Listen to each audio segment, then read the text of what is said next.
이제 구체적으로 한번 이렇게 조금씩 한번 이렇게 좀 지나가 보면 베네딕토 15세 이분입니다. 베네딕토 15세 조금 호리호리 하시죠. 조금 어릴 때부터 좀 연약 체질로 좀 태어나셔가지고 교황님 이렇게 되셨는데, 근데 연약 체질 치시고는 굉장히 강단 있는 그런 성격을 갖고 계셔가지고요.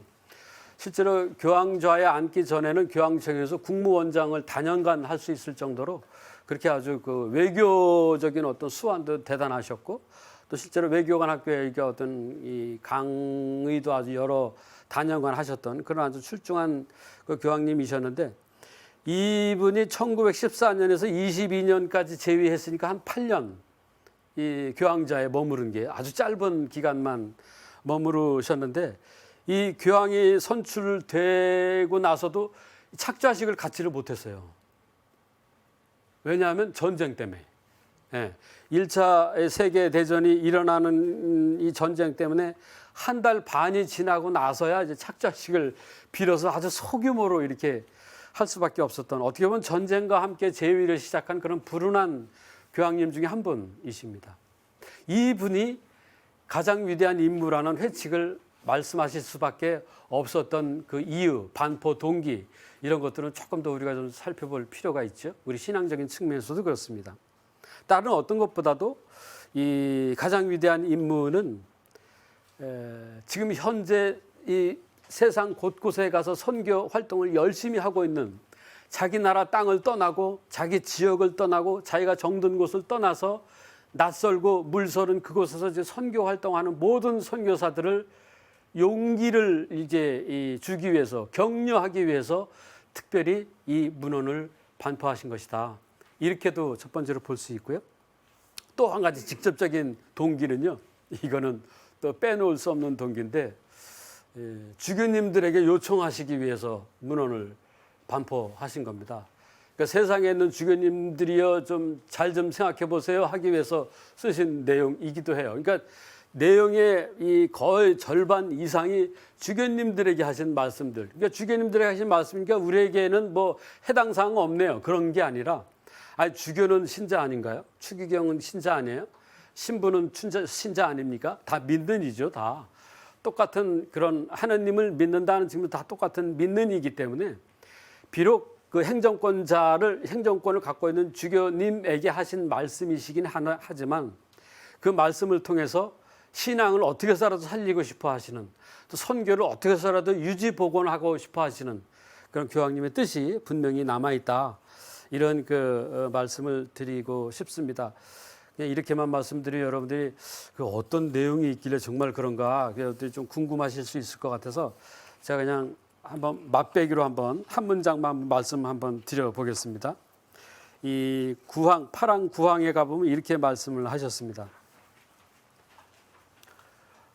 본인은 무엇보다도 먼저 주교나 교황 감목대리의 자격을 갖고 있는 선교지를 주관하는 분들에게 말씀드립니다. 자신들이 사제들과 협조자들에게 말과 행동으로 좋은 본보이가 되십시오. 이런 말씀을 쭉 이렇게 서두에 쓰면서 쭉 이렇게 이어 나가신 내용의 글을 이제 볼 수가 있습니다. 이 이제 원문에 보면 이제 그런 내용을 알 수가 있습니다. 그러면 이제 본격적으로 한번 또 살펴볼까요? 반포 배경, 베네딕토 15세 교황님이신데 1차 대전 때문에 아주 많이 힘들으셨다. 착자식도 한 달 반 만에 할 정도로 힘드셨고, 왜 이렇게 어렵게만 되나갈까? 그 당신도 교황 되시기 전에도 그랬지만 교황 되시고 나서도 이 워낙 그 국무원장으로 오래 계셨기 때문에 외교적인 그런 수완이 대단하신 분이라, 하여튼 나라를 그냥 유럽이라는 나라는 안 가본 나라가 없다 그러세요. 여기저기 가면서 어떻게 해서 이 전쟁을 불식시키기 위한 애를 많이 쓰셨는데, 그게 다 어떻게 보면 다 글쎄요, 뭐 세속적으로 표현하면 실패했다 이렇게 볼 수밖에 없는데, 뭐 세상 사람들은 욕심이 많은 사람들이 뭐 교황님이 오셔서 무슨 말씀한다고 제대로 듣기나 하겠습니까? 뭐 한 귀를 듣고 한 귀를 흐르죠. 그런 어떤 그 4년간의 전쟁으로 인한 폐허의 어떤 그 모습을 직접 당신이 목격하셨고, 그러다 보니 인간 욕망의 끝이 그런 것이구나를 알고, 더구나 식민주의, 이 서구 열강들의 어떤 식민주의 이런 쟁탈전, 그냥 아시아 아프리카를 어떻게 해서라도 좀 자기네의 영토로 삼아서 이 자기네 좀 어떤 이 자국의 이익을 이제 도모하기 위해서, 주로 그때 당시 열강이라 그러면 뭐 지금은 좀 다르지만 영국, 그다음에 이제 영국 다음에 또 영국만 해 우리도 할 거야. 근데 프랑스가 또 끼어들었어요. 또 프랑스가 하다 보니까 또 가만히 눈치 보고 있던 독일이 또 막판에 끼어들었습니다. 막 이렇게 되면서 그러니까 지금 아프리카 여러분들 아시겠지만 아프리카는 영어 쓰는 나라가 있고요, 프랑스 쓰는 나라가 있고, 이태리만 쓰는 나라가 있고, 독일어 쓰는 나라가 있고 그래요. 다 식민 시절이 있었다는 얘기입니다.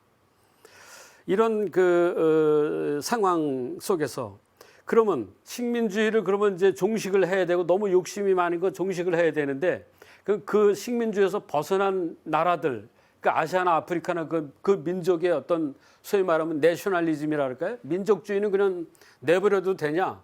이 민족주의도 너무 일방으로만 나가면 안 된다. 그것도. 왜냐하면 저것도 또 다른 의미에서 자국 이익 위주로 또 나갈 수도 있으니까. 그래서 식민주의도 그렇지만 민족주의도 조금 그럴 수 있고, 그래서 어찌 보면 이 두 가지를 염두에 두고서 주의하면서 이렇게 이 하나님의 말씀을 통해서 잘 들어야 되겠습니다. 이게 결국은 이 반포를 하시게 된 직접적인 배경이었다, 이렇게 볼 수가 있겠습니다. 자, 그러면 선교적인 특징을 한번 보겠습니다. 배경은 그렇다 치고요, 이 특징을 보면 다른 어떤 것보다도 방인사제 양성이 가장 큰 특징입니다. 방인사제, 즉 현지인 사제죠. 그러니까 이 말의 그 이면에는 그거를 생각할 수 있어요. 외국인 사제 갖고는 안 된다. 이제는 한계가 있다. 한국이라는 나라에서 사목을 하려면 한국인 사제라야 되고, 또 수단이라는 나라에서 사목을 하려면 수단에서 수단인이 사제로 나와야 된다. 그러지 않으면 이 선교가 뚝뚝 끊어지지 연결되지 않는다. 이 방인사제, 이걸 잘한 게 우리 파리외방, 우리 한국 교회 역사에 보면 파리외방 정교회 출신 신부님들, 주교님들이 이 방인사제 양성에 아주 굉장히 많이 애를 쓰셨죠, 실제로.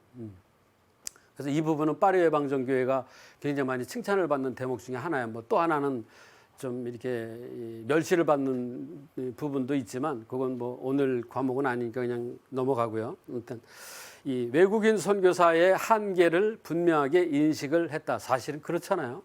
남의 집에 가서 뭐 이렇게 저렇게 하는 거는 좀 보기도 좀 안 좋고요. 자기네 나라 사람들은 자기네 나라 신부가 제대로 삽목을 해야, 그래야 비로소 이제 뭐가 좀 선교적인 효과도 비로소 나타날 수 있는 것이지, 그렇지 않으면 한계가 있을 수밖에 없는 건 당연한 거 아닌가, 그런 생각이 듭니다. 그래서 이게 아주 중요한 선교적인 특징이었고요. 이렇게 하면서 특별히 교황님은 선교사들에게 마치 조건처럼 세 가지 유혹에서 좀 벗어나야 될 거다. 선교사들은 특별히 이거 굉장히 중요한 거니까 잘 들으시오 하면서 특별히 이 얘기를 했어요. 첫 번째가 자기 명예심에서 벗어나십시오. 자국의 영향을 높이는 유혹에서 벗어나십시오. 또 금전 유혹에서 벗어나십시오. 이런 말씀 들으면 여러분들 좀 이상하실지도 모르겠어요. 아니 무슨 선교 사제가 무슨 금전 유혹이 어디 있고, 자국의 영향이라는 건 또 뭐고, 아니 무슨 신부님들이 무슨 명예심이 어디 있다고 명예심이 이렇게 하나. 일반적인 내용은 아닐 수 있을지도 모르지만 여러분을 조금 이해를 이렇게 돕기 위해서, 지금 이 상황은 전쟁이 막 끝나고 난 뒤에 서구 열강을 위주로 한 선교사들의 대부분의 모습이었다, 이렇게 생각하시면 아마 이해가 조금 되실지 모르겠어요. 네. 굉장히 어떤 측면에서는 이런 말씀을 합니다. 이 자기 명예심에 대해서는요, 19항에 보면 이렇게 그 말씀을 하고 계세요. 뭐라고 말씀을 하시냐면,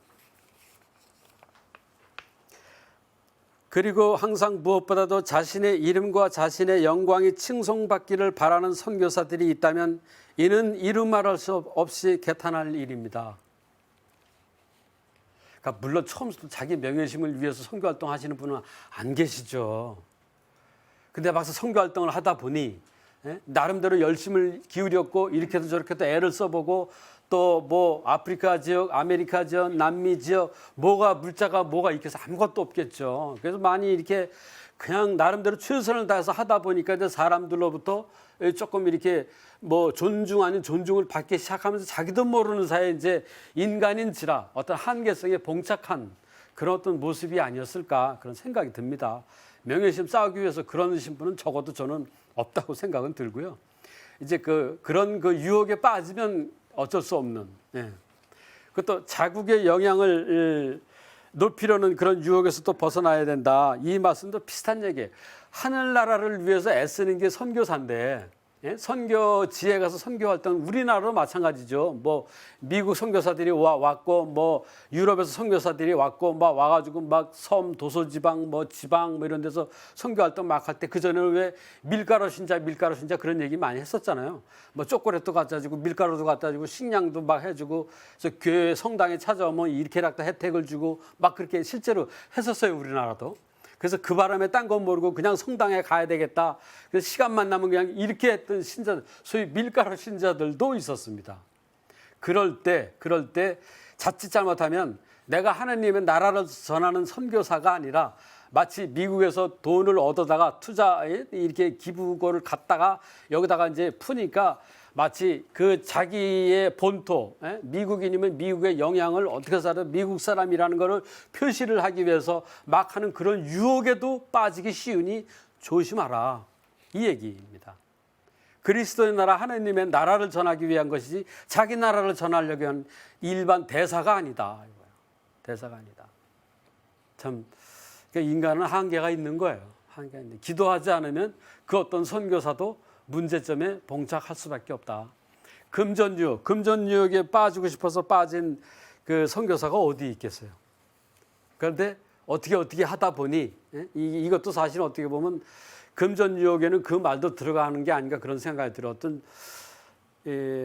뭐 일정 금액의 어떤 그런 그 신자들의 헌금을 이제 모아놨다 그러면 그걸 이제 선교 지역에서 이제 풀 거 아니겠어요? 풀 때 좀 그냥 풀면 되는데 자기 생각에는 계획과 이런 플랜에 따라서 이렇게 한다 합시고 어떨 때는 풀기를 바라는데 마치 요즘 국가 재정 재난기금 이렇게 하듯이 빨리 풀어야 되는데 요때일까 저때일까 또는 뭐 이만큼일까 저만큼일까 막 하다가 보니까 자기도 모르는 사이 금전에 어떤 그 현혹에 빠질 수도 있는 일종의 이기심도 금전 유혹 중에 하나일 수도 있다. 자기 생각을 하는 거죠. 금전만을 생각한다기보다도 또는 어떤 심하게 보면 이제 이 교구 관할권자일 경우는 그런 경우도 있어요. 선교사들은요, 그때 당시에는 선교 자기가 맡은 섹터 관할지가 있었어요. 선교지. 그러니까 이제 다른 또 선교사들이 다른 회에서, 다른 수도회에서, 다른 교구에서 선교사들이 오면 자기 관할 지역의 일정 부분을 떼줘야 돼요. 여기를 선교 활동을 할 수 있도록. 근데 이런 거를 안 할 수도 있다. 이거야. 못 준다. 그럴 수도 있다. 이것도 우리 이 파리외방 선교회에서 이 선교회 그 선교사들이 북경에서 이 중국에 있으면서 이제 한국에 이제 이 오기 위해서 막 할 때 요런 그 일종의 이거는 또 이제 보호권하고도 또 연결이 된 건데 아무튼 그래서 하여튼 약간의 그런 어떤 유혹 아닌 유혹에 빠졌을 때도 있었다. 뭐 그런 말씀 왜 넘어갔지? 자, 그 다음에 이제, 일종의 관할 지역에 있어서 어떤 그런 것이겠고요. 그 외에도 여러 가지가 필요한데 특별히 신학과 학문 해야 된다. 왜냐하면 이 선교사라 그래서 이 선교 활동만 해가지고 성당만 빨리빨리 짓고 막 이렇게 하는 선교사하면 안 된다. 알 거는 알아야 되고 심지어는 신학만 알아가는 안 돼서 세상에 있는 여러 학문들도 함께 알아야 돼. 왜냐하면 세상 사람들을 사목을 하는 거지 신부들을 사목하는 게 아니잖아요. 하나님을 모르는 사람들을 하나님에게 알려주는 거기 때문에 그 하나님 모르는 사람들이 아는 학문도 알아야 된다. 이런 차원입니다. 굉장히 아주 이 배려 깊은 그런 표현이라고 생각이 들었고요. 토착 언어, 선교사가 이 선교 활동하는 그 토착 언어 굉장히 중요합니다. 이것도 또 교황님은 특별히 더 강조를 하시면서 무슨 얘기까지 하시냐면요. 그냥 토착 언어 하는 정도면 안 된다. 아주 유창하게 해야 됩니다. 왜 그렇게 유창하게 해야 그 현지인들 중에서도 조금 더 학력이 높고 조금 더 지배층에 있는 사람들하고 대화해도 이 상관이 없게 이렇게 원활하게 이렇게 이 대화가 가능하지. 그냥 억지로 토착 언어 뭐 이렇게 표현하는 정도로만 그치면 이게 또 못 올라가잖아요. 그래서 이런 경우는 이 중국에서 그 선교를 많이 했던 마테오 리치 아시죠? 이 마테오 리치가 아주 대단한 그 선교사인데 사람은 이태리 사람인데 소속은 예수의 소속이고요. 활동은 삶 자체는 이 중국 땅에 와서 삶을 거의 일생을 살았다라고 말할 수 있는 어떻게 토착화에서 보는 아주 어떤 측면에서 입지전적인 그런 인물인데요. 이분이 잘한 게 중국어에 굉장히 능통했습니다. 능통하고 싶어서 능통했겠습니까? 무진 노력을 해서 공부를 많이 했어요. 중국 사람의 버금갈 정도로 내가 한자를 이 중국어를 하지 못하면 안 된다. 그래서 그냥 시간만 있으면 벌써 중국 오기 전에 마카오 오기 전에 저쪽에서부터 인도를 떠나오면서부터 계속해서 중국이 중국인을 대동해가지고 계속 공부를 개인 교습 두면서 공부를 합니다. 결국은 그렇게 하니까 천주시를 써낸 것도 가능했던 거고, 물론 이제 당시 혼자서 100% 썬 거는 아니겠죠. 중국 사람이 어떤 도움도 받았고 이렇게도 받았고 조력은 받았지만 뼈대에 이런 골격이야 당연히 마테오 리치 선교사가 했던 건 분명한 의미거든요. 그래서 참 이 언어 같은 것도 참 말을 잘해야 된다 안 해야 된다 그런 차원보다도요. 그 나라 사람들을 어떻게 하면 더 진짜 뼛속 깊이 하나님을 알게 할 수 있을까 하는 것은 당연한 그 수순이다. 이런 생각이 듭니다. 또 한 가지 이렇게만 하면 또 이게 또 학식 있지 않으면 선교사가 안 되나 이렇게 할 수 있죠. 그것만이 아니고 성덕이 또 굉장히 중요하다. 성덕이 뭡니까? 성덕이 뭐예요? 뭐 요즘 보니까 뭐 덕성, 덕행, 성덕, 그다음에 영성, 요즘 기가 막힌 말들이 많아요.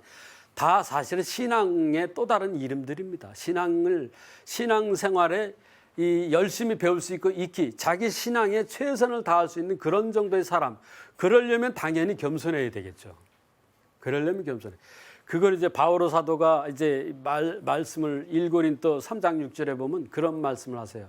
나는 씨를 심고 아폴로는 물을 주었고 그러나 자라게 하는 것은 하느님입니다. 이런 말씀을 하시지 않습니까? 결국은 내가 심고 아폴로가 와서 물을 뿌리고 그래서 자라는 것 같지만 사실은 자라게 하는 것은 하느님이 하시는 일이지 내가 물 좀 뿌렸다고 내가 씨 좀 뿌렸다고 그게 다 내 혼자 힘으로 되는 게 아니다. 하느님의 힘 없이는 안 된다. 겸손하라. 그 말씀 하신 거지 않습니까? 그런 측면에서는 아주 나름대로 우리에게 좋은 또 하나의 지침이랄까요? 가르침이 아닐까 그런 생각이 들었고요. 이걸 조금 한번 비교적으로 한번 정리를 한번 해보면요.